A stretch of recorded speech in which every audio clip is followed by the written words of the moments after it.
letter to your uncle telling him about your new school means you have to write a letter to your uncle in which you have to tell how is your new school, right? So dear student, first of all you have to write the sender address means first of all you have to write your address whenever we write any informal letter. So first of all we need to write the sender address.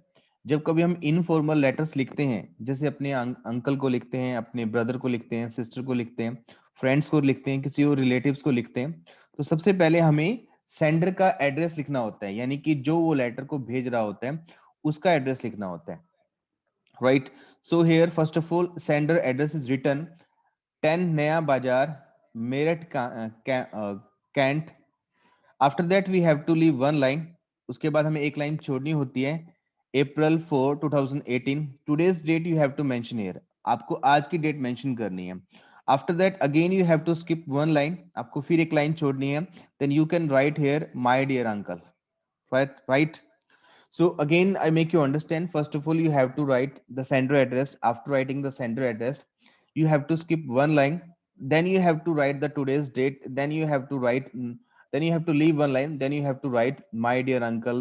These starting words you need to mention that. After that, you have to write the body part. Means जो आप letter में लिखना चाहते हो, बताना चाहते हो, वो आपको लेटर्स में लिखना है, right? Like daddy got his posting at Meerut and we have got a good house in the Meerut Kent. तो हम ये बता रहे हैं कि अपने अंकल को बता रहे हैं कि जैसे कि तुम जानते हो कि मेरे डैडी की पोस्टिंग हो गई है मेरठ में, मेरठ कैंट में, तो वहां पे हमें मेरठ कैंट में एक अच्छा हाउस मिला है. Daddy has put me in the St Anne's High School. Daddy ने मुझे एक सेंट एनस नाम का हाई स्कूल है उसमें मेरा एडमिशन करवा दिया है. This house is indeed very good. ये हाउस सच में बहुत अच्छा, सो ये स्कूल सच में बहुत अच्छा है. School is indeed very good. It has a huge building with lovely lawns around. इसकी जो बिल्डिंग है बहुत ही अच्छी है और इसकी चारों तरफ लॉन्स हैं. We have playground for all games and sports. यहाँ पर खेलने के लिए प्ले ग्राउंड्स भी हैं. The library has a good number of story books. जो यहाँ पे एक लाइब्रेरी है उसके अंदर बहुत सारी स्टोरी बुक्स हैं. We can get and read whatever books we like. हम जो भी बुक पसंद करते हैं वो बुक हम ले सकते हैं और उसको रीड कर सकते हैं. We have music, dance, craft, gardening and many other activities. तो इस स्कूल में बहुत सारी एक्टिविटीज हैं, जैसे म्यूजिक की एक्टिविटी, डांस की एक्टिविटी, क्राफ्टिंग की, गार्डनिंग की, बहुत सारी एक्टिविटीज हैं. Saturdays are great fun. On Saturday को हम क्या करते हैं, फन करते हैं, बहुत ही मजे करते हैं हर शनिवार को. We have matches, film show and even inter school competitions. हमारे यहाँ मैचेस भी होते हैं, फिल्म शो भी होते हैं और इंटर स्कूल कंपटीशन भी होते हैं. I have already made a good number of friends. मेरे यहाँ पे बहुत सारे फ्रेंड्स बन गए हैं. Teachers here are very caring and helpful. जो यहाँ पे टीचर्स हैं बहुत ही केयरिंग है और हेल्पफुल है. I like my new school very much. मैं अपने इस नए स्कूल को बहुत पसंद करता हूँ. How is Renu. रेनू कैसी है. Do you remember me to do remember me to her and aunty. Aunty को मेरा नमस्कार कहना और उसको भी मेरा नमस्कार कहना. Your affectionately Arvind. तुम्हारा प्रिय है वो अरविंद है, right. So dear students, in this way you have to write the informal letter. Letter to your uncle telling him about your new school. आपने अपने एक अंकल को एक लेटर लिख रहे हैं जिसमें आपने अपने नए स्कूल के बारे में बताना है, right? So this letter you have to write in your fair notebook. After writing in your fair notebook, you need to learn this letter. Then you have to do practice of this letter in your practice notebook, right? Now please come on the grammar chapter, chapter number 21, the going to form. Open this chapter, chapter number 21, the going to form. Chapter number 21 of your grammar book. Now we are going to study this chapter. Going to form, look at these sentences. Teacher, children, I am going to tell you an interesting story. Gitu has left others far behind. She is going to win the race. The verbs in these sentences are in the going to form. जो यहाँ पे verbs दी गई हैं bold letters में, वो verbs क्या हैं? Going to की फॉर्म्स हैं. तो हमें ये समझना है कि हमें कब गोइंग टू यूज करना होता है. How to form the going to form. We use is am are going to root from the verb. जब हमें इज गोइंग टू यूज करना होता है तो फर्स्ट ऑफ ऑल हम क्या करते हैं? इज एम आर यानी कि बी की फॉर्म यूज करते हैं. उसके बाद गोइंग टू यूज करते हैं. उसके बाद root from the verb use करते हैं. जैसे I am going to tell you she is going to win. Right. तो ये क्या है? हमने बी की फॉर्म्स यूज किए, इज एम आर यूज किया, उसके बाद गोइंग टू यूज किया, उसके बाद root from the verb use किया.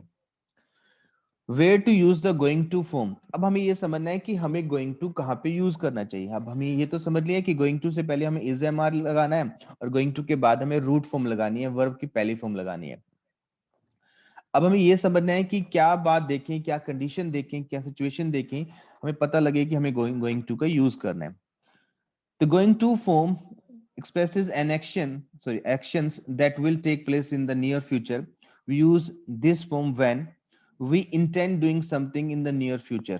Children, I am going to tell you in an interesting story. Intention. तो उत्तर हमें बताता है. तो हमें यहां से ये समझना है कि गोइंग टू को हम तब यूज करते हैं जब हमने अपनी इंटेंशन बतानी हो, जब हमें अपना इरादा बताना हो. जैसे मैं कहता हूं कि children I am going to tell you an interesting story. Children, मैं आपको एक इंटरेस्टिंग स्टोरी बताने जा रहा हूं. तो जब इस तरह की बातें करते हैं ना, जब इस तरह के सेंटेंसेस बोलते हैं कि हम कोई काम करने जा रहे हैं, मैं तुम्हें एक इंटरेस्टिंग स्टोरी बताने जा रहा हूं, मैं तुम्हें नया लेसन समझाने जा रहा हूं, तो मैं अपनी इंटेंशन दिखा रहा हूं, अपना इरादा बता रहा हूं कि मैं क्या करने जा रहा हूं. तो जब हमें इस तरह अपने इंटेंशन को बताना हो, we have to show the intention of ourselves. So in that condition we should use going to. Right. There are clear signs that something will happen very soon. Gitu has left others far behind. She is going to win the race. तो इस बात यानी कि going to को हम तब भी use करते हैं जब हमें किसी बात के होने की, किसी काम के होने की क्लियर साइन दिखाई दे रहे हो. जैसे मैं कहता हूं कि एक गर्ल है गीतू, उसने रेस में किसी कंपटीशन में सबको पीछे छोड़ दिया है और हमें साइन दिखाई दे रहे हैं कि इंडिकेशन दिखाई दे रहे हैं, कि संकेत दिखाई दे रहे हैं कि वो अब जीतने वाली है, वो जीतने जा रही है. तो हम यूज कर सकते हैं गोइंग टू. राइट. हम कह सकते हैं Gitu is going to win the race, or we can say that she is going to win the race. Right. तो जब हमें इंटेंशन बतानी हो या हमें किसी बात के होने के क्लियर साइंस दिखाने हो, साइन दिखाने हो, तो उसके लिए हम गोइंग टू यूज कर सकते हैं. जैसे मैं कहता हूं कि हमें अब दिखाई दे रहा है कि स्कूल कोरोना जो वायरस है उसका जो प्रभाव है वो कम होता जा रहा है, तो स्कूल अब खुलने वाले हैं. तो हमें साइन दिखाई दे रहे हैं, हमें संकेत दिखाई दे रहे हैं कि स्कूल खुलने जा रहे हैं. तो हम बोल सकते हैं schools are going to open. Right. क्योंकि हमें उस बात के क्लियर साइन दिखाई दे रहे हैं. तो जब हम ये बोलें कि कोई काम हम करने जा रहे हैं या कोई काम होने जा रहा है, तो उसके लिए हम गोइंग टू यूज करते हैं. Right. The going to form is am are going to root from the verb. Same thing I have told you. Whenever we have to show our intentions and clear signs, so that in that conditions we can use going to. Right. So next exercise we have to do, fill in the blanks with is mr plus going to. आपने यहाँ पे is mr fill करना है और going to fill करना है. Now dear students, we have to understand we have three options is mr. So what to use now? क्या use करना है? इज यूज करना है, एम यूज करना है या आर यूज करना है? It depends on the subject. ये सब्जेक्ट पे डिपेंड करता है कि हमें इज यूज करना होगा, एम यूज करना होगा या आर यूज करना होगा. Right. How? So if our subject is third person singular, अगर हमारा सब्जेक्ट थर्ड पर्सन सिंगुलर है, यानी कि he she it or any one name, अगर हमारा सब्जेक्ट क्या है, ही है या शी है या इट है या कोई एक नेम है, उसके साथ हमें यूज करना होता है इज. आई के साथ फिक्स होता है, हमें एम यूज करना होता है, बाकी सभी के साथ आर यूज करना है. Again understand this. With the I we should use am. with a third person singular means he she it, we should use is, and with the rest of subjects we should use are. he she it और कोई एक name के साथ is use करना है, I के साथ am use करना है, बाकी सभी के साथ are यूज करना है, right? So see, first example is written here, it is there, so we can use here is because it is third person singular. Here see that we is not category, we doesn't come in the category of third person singular, it is a first person plural. So with the we should use are. We are going to start production very soon. Again with the we need to use are.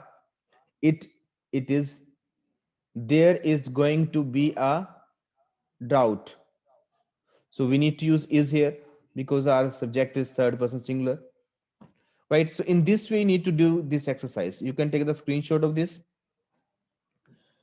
Let's talk about the future continuous tense. Next chapter, future continuous tense. Future continuous tense, look at the flowing sentences. I shall be doing my homework at 5 p.m. Suman will be taking dance lessons in the evening. They will be celebrating Vivek's birthday next Monday. The verbs in these sentences are in the future continuous tense. So, dear students, we have to understand here the verbs which are in the bold letters. According to those verbs, we can recognize the tense of these sentences. Tense is future continuous tense. तो बच्चों हमें ये समझना है कि किसी भी sentence की वर्ब से हमें पता लगता है कि उस सेंटेंस का टेंस कौन सा है वर्ब कौन सी होती है, हेल्पिंग वर्ब और मेन वर्ब। तो ये जो वर्ब्स दी गई हैं बो लेटर्स में, इनसे हमें पता लग रहा है कि हम जो टेंस लिख रहे हैं वो फ्यूचर कंटीन्यूअस टेंस है, क्योंकि फ्यूचर कंटीन्यूअस टेंस के अंदर हम शैल या विल यूज करते हैं, उसके बाद बी यूज करते हैं, उसके बाद आईएनजी वाली फॉर्म यानी कि वर्ब की फोर्थ फॉर्म यूज करते हैं, right? So this is future continuous tense. How to form the future continuous tense. Future continuous tense को फॉर्म कैसे करते हैं, कैसे बनाते हैं? We use will be or shall be plus ING form the verb. Means either we have to use will be or shall be. After using will be or shall be, we should use ing from the verb, like shall be doing, will be taking, will be celebrating, right? Where to use the future continuous tense? We use future continuous tense to express an action that will be going on at the given point of time in the future. यानी कि हमें future continuous tense कब use करना है, जब हम ये बताएं कि आने वाले समय में यानी कि फ्यूचर में कोई काम हो रहा होगा, कोई काम चल रहा होगा, कोई काम प्रोसेस में होगा, तो उसके लिए हम फ्यूचर कंटीन्यूअस टेंस यूज करते हैं, राइट? जैसे मैं कहता हूं कि कल आज 10 बजे हमारी क्लास चल रही है, मैं कल की बात करता हूं, कल 10 बजे हमारी क्लास चल रही होगी। Our class will be going on, our class will be moving, our class will be running. So अब मैं क्या कर रहा हूँ यहाँ पे फ्यूचर कंटीन्यूअस टेंस यूज कर रहा हूँ, क्योंकि मैं आने वाले टाइम की बात कर रहा हूँ कि उस समय वो काम हो रहा होगा, right?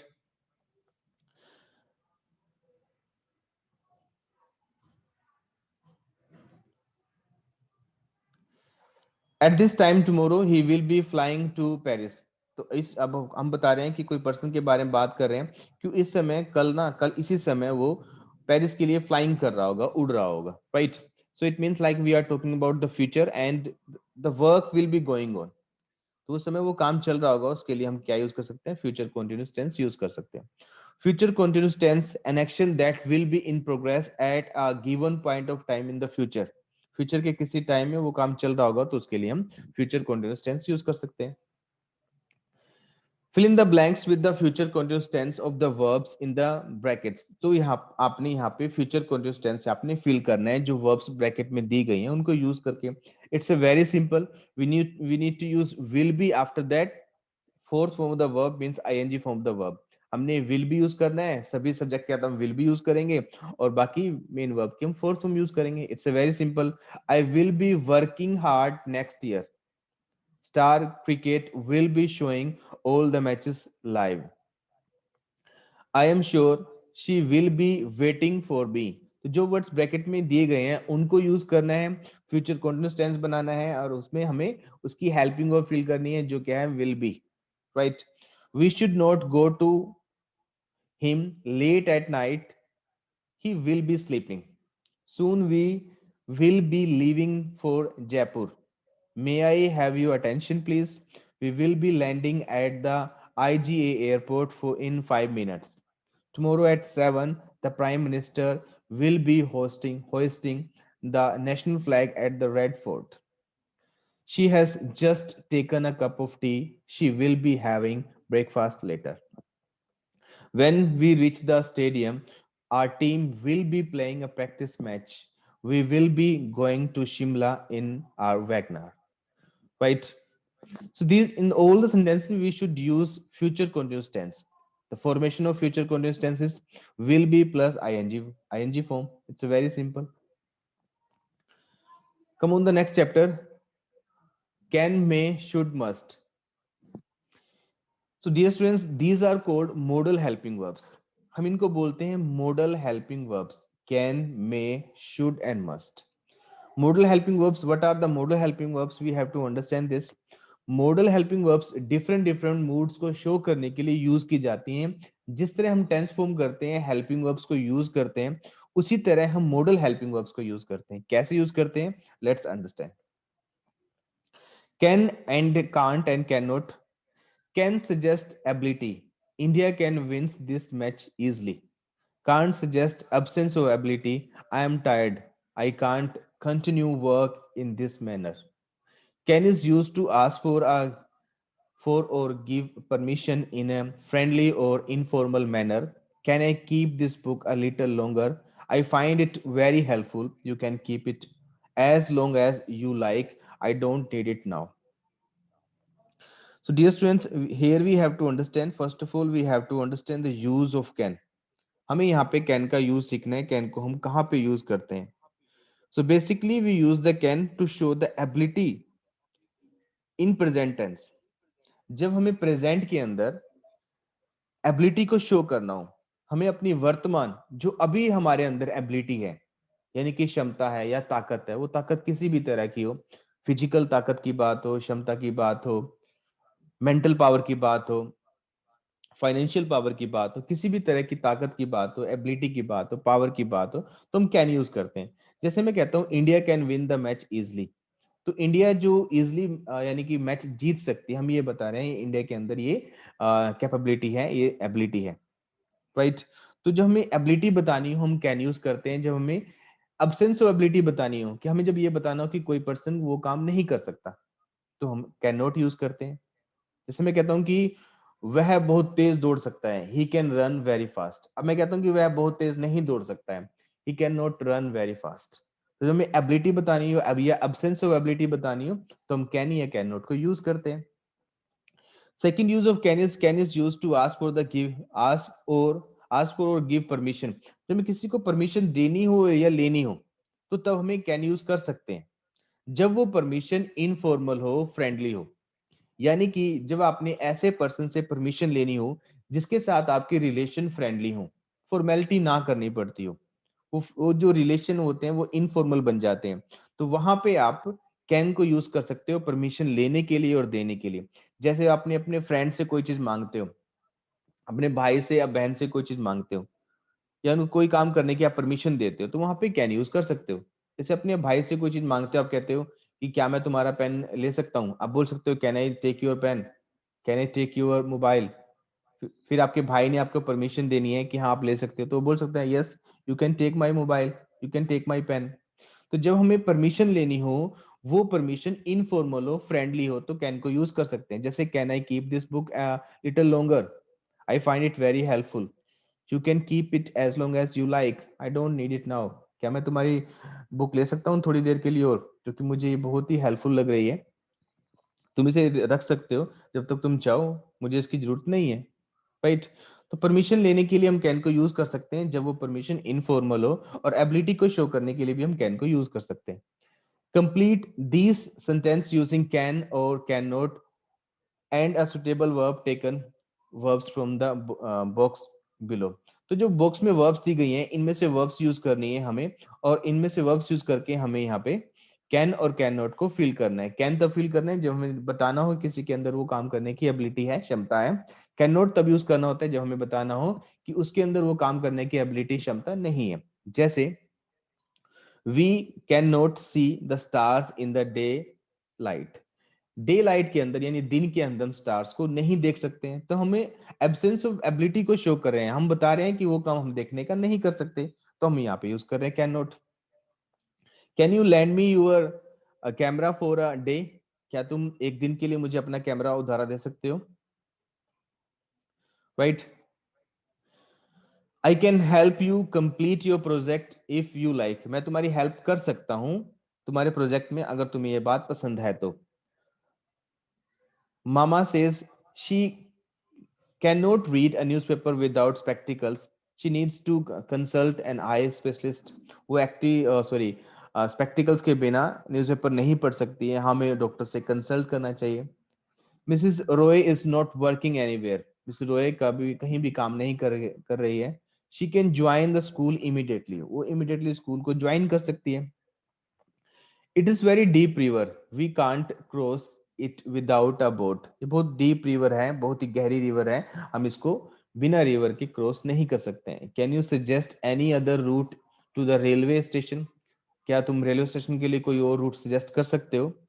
I know her but I can't recollect her name, मैं उसको जानता हूं परंतु मुझको उसका नेम याद नहीं आ रहा, मैं नेम याद नहीं कर पा रहा हूं। At this speed we can't reach the airport in the time to catch the flight, इस स्पीड पर हम एयरपोर्ट टाइम पर नहीं पहुंच सकते हैं फ्लाइट को पकड़ने के लिए। Last exercise I did not feel, this exercise you should try to feel, right. So here in this way we have to fill this exercise. Let's talk about may and may not. May not is called in short form mayn't. मे और मे note के बारे में हम यहाँ बात करेंगे। May not को short form में बोलते हैं mayn't. May is use to ask for permission in formal और पोलाइट मैनर, मे को हम यूज करते हैं परमिशन लेने के लिए। अभी हमने सीखा कि कैन को भी हम यूज करते हैं परमिशन लेने के लिए, but here I am telling you we can use the may also, हम मे को भी यूज कर सकते हैं परमिशन लेने के लिए जब वो परमिशन फॉर्मल हो, पोलाइट मैनर में हो।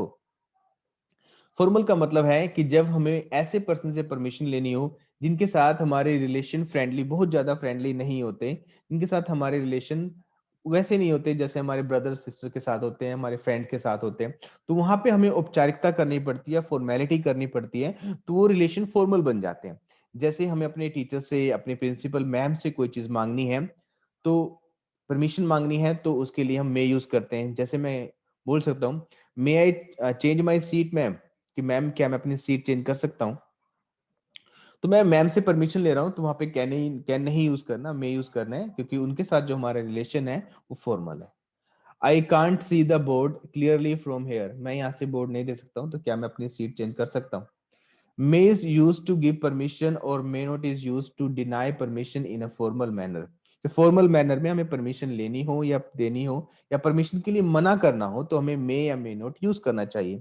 You may change your seat with Mayank, आप मयंक के साथ अपनी सीट चेंज कर सकते हो। No you may not change it today, I will change it tomorrow, आप ये अपनी सीट चेंज नहीं कर सकते, मैं इसे कल चेंज कर दूंगी या कर दूंगा। तो जब हमें किसी को काम करने की परमिशन देनी हो तो मे यूज करना है, जब किसी काम करने की परमिशन नहीं देनी हो तो मे नोट यूज करना है। ध्यान रखना है कि वो परमिशन फॉर्मल होनी चाहिए, उसके लिए तब हमें मे यूज करना है।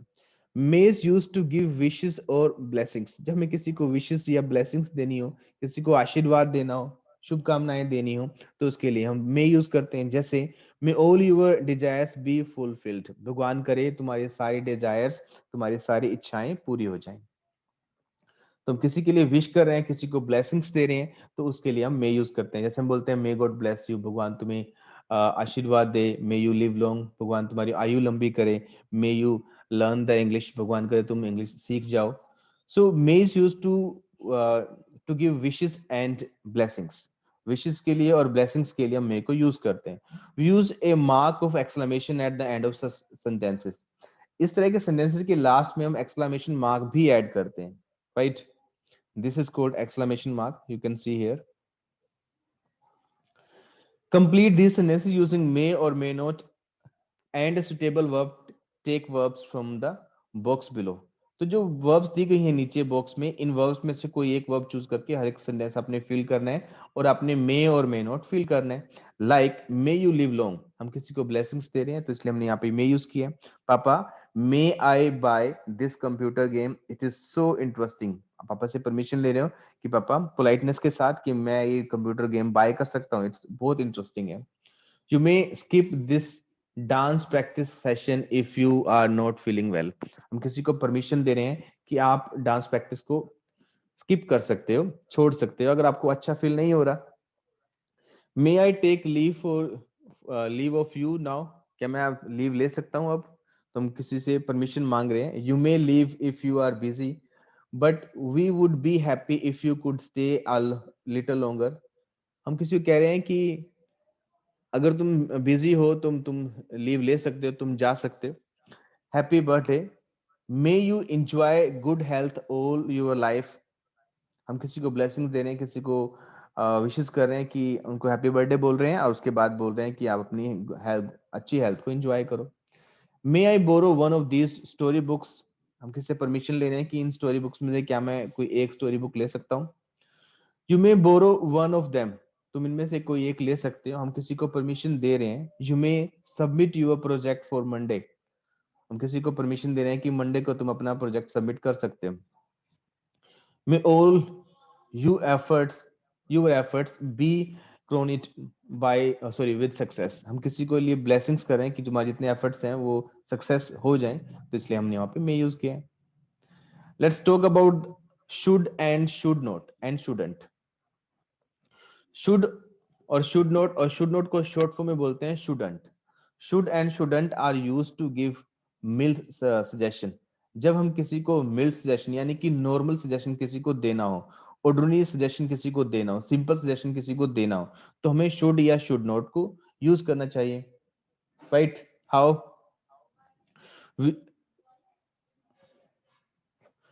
should and should not are used to give mild suggestions. You should keep cool whatever may be situation। You should not lose your cool whatever may be situation। हम किसी को एडवाइस कर रहे हैं कोई काम करने के लिए या ना करने के लिए, तो हमें should या should not यूज करना चाहिए। जैसे मैं कहता हूँ कि तुम्हें ऑनलाइन क्लासेस अटेंड करनी चाहिए, तो मैं तुम्हें एडवाइस कर रहा हूँ, सलाह दे रहा हूँ, तो मैं बोलूंगा you should attend the online classes. Right? मैं तुम्हें एडवाइस कर रहा हूँ कोई काम को ना करने की, जैसे मैं कहता हूँ कि तुम्हें ऑनलाइन क्लासेस स्किप नहीं करनी चाहिए। You should not skip the online classes, यानी कि छोड़नी नहीं चाहिए। तो जब हम किसी को एडवाइस करते हैं तो हम शुड या शुड नॉट को यूज कर सकते हैं। जब हम किसी को कहना हो कि तुम्हें ये काम करना चाहिए तो शुड, जब हमें किसी को कहना हो कि तुम्हें ये काम नहीं करना चाहिए तो हमें यूज करना चाहिए should not. Complete this sentence using should और should not and suitable verb. Take verbs from the box below. तो जो वर्ब्स इस बॉक्स में दी गई हैं उन वर्ब्स को यूज करके आपने ये सेंटेंसेस फिल करने हैं और आपने देखना है कि वहां पे शुड नॉट आएगा या शुड आएगा, कौन से वर्ड की ज्यादा जरूरत है वहां पे, वो आपने वर्ड फिल करना है। जैसे we should set our goals high and try to exceed them. हमें अपना गोल हाई सेट करना चाहिए और उनको पाने की कोशिश करनी चाहिए। I am getting rather late, मैं बहुत लेट हो रहा हूँ। आई शुड लीव इमीडिएटली, मुझे तुरंत ही छोड़ दें, यानी कि तुरंत ही चले जाना चाहिए। You should not go to the market in this rain. हम किसी को एडवाइस कर रहे हैं कुछ काम ना करने की, तो हम कह रहे हैं कि तुम्हें इस बरसात में मार्केट नहीं जाना चाहिए। We should think before we speak. हम अपने आप को एडवाइस कर रहे हैं कि हमें बोलने से पहले सोचना चाहिए। People who want to progress in life should be ready to work very hard. जो लोग अपनी लाइफ में प्रोग्रेस करना चाहते हैं उनको वर्क हार्ड करने के लिए रेडी रहना चाहिए। हम सजेस्ट कर रहे हैं all the children should cultivate the values of honesty and compassion. सभी बच्चों को अपने अंदर होनेस्टी और कंपैशन के गुण यानी कि कल्टिवेट करने चाहिए। Tell the participants that they should attend the rehearsal regularly. Participant को बताओ कि उनको रेगुलरली रिहर्सल को अटेंड करना चाहिए। So in this way we need to this exercise. We should not tease the animals, instead we should be kind to them. हम अपने आप को एडवाइस कर रहे हैं कि हमें एनिमल्स को परेशान नहीं करना चाहिए, हमें उनके लिए काइंड बना बना रहना चाहिए। पापा this car is now giving us a lot of trouble. अभी कार हमें बहुत सारी परेशानी दे रही है। We should sell it off, हमें इसे अब बेच देना चाहिए। हम अपने आप को एडवाइस कर रहे हैं। Angela is good but lakhs confidence. जो एंजेला है वो गुड है परंतु उसके अंदर कॉन्फिडेंस नहीं है। We should not discourage her in any manner. हमें उसको किसी भी तरह से डिस्करेज, उसका आत्मविश्वास नहीं गिराना चाहिए। Right? Now let's understand must and must not. that is called mustn't also. Must and must not are used to make suggestions forcefully. ऐसे एक्शन को हम सजेस्ट करने के लिए, जो हम फोर्सफुली सजेस्ट करना चाहते हैं, जिनकी बहुत ज्यादा जरूरत है कुछ काम करने के लिए, उसके लिए हम मस्ट या मस्ट नॉट को यूज करते हैं. They suggest that it is necessary to do something that not doing it may lead to undesirable consequences. तो जब इस तरह की नेसेसिटी हो, इस तरह की जरूरत हो कि कोई काम हमें अवश्य ही करना चाहिए, अगर वो नहीं करेंगे तो उसकी जो कॉन्सिक्वेंसेज होंगे, जो उसके परिणाम होंगे, रिजल्ट होंगे, वो अच्छे नहीं होंगे. तो हमें यहाँ पे ये समझना है, जब हमें किसी को एडवाइस करनी है, सलाह देनी है ऐसे काम करने की, अगर वो वैसे काम नहीं करेगा तो जो उसके रिजल्ट होंगे वो अच्छे नहीं होंगे. तो उसके लिए हमें मस्ट या मस्ट नॉट को यूज करना चाहिए. जैसे you must get your eyes tested immediately. किसी को आईज की प्रॉब्लम हो रही है, वो देख नहीं पा रहा अच्छे से, इचिंग हो रही है या कुछ और प्रॉब्लम हो रही है, तो हमें उसे एडवाइस करनी है कि तुम्हें अवश्य ही अपनी आईज टेस्ट करवानी चाहिए. क्योंकि हम ऐसी एडवाइस की बात कर रहे हैं, अगर वो नहीं करवाएगा तो कुछ अनडिजायरेबल, कुछ ऐसा रिजल्ट आ जाएगा जिसकी जिसकी आप कामना नहीं कर रहे हो. तो उस काम को करने की नेसेसिटी बहुत ज्यादा हो, तो वहां पे आपने मस्ट यूज करना है. You must not eat so much of junk food. हम किसी को एडवाइस कर रहे हैं, स्ट्रॉन्ग एडवाइस कर रहे हैं कि आपको जंक फूड नहीं खाना चाहिए, right. So in this way you need to fill this exercise.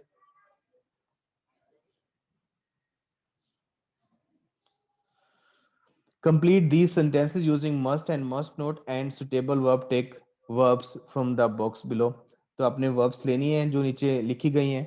Like student must not talk while moving in corridors. Corridors में मूव करते स्टूडेंट्स को अवश्य ही बात नहीं करनी चाहिए. हम किसी को स्ट्रॉन्ग एडवाइस दे रहे हैं कोई काम ना करने की, वो बात ना करने की. All citizens must pay their taxes honestly. हम किसी को एडवाइस करें कि सभी सिटीजन्स को अपने टैक्सेस अवश्य ही पे करने चाहिए. We must visit the patients only during the visiting hours. हमें पेशेंट से केवल विजिटिंग आवर्स में मिलना चाहिए.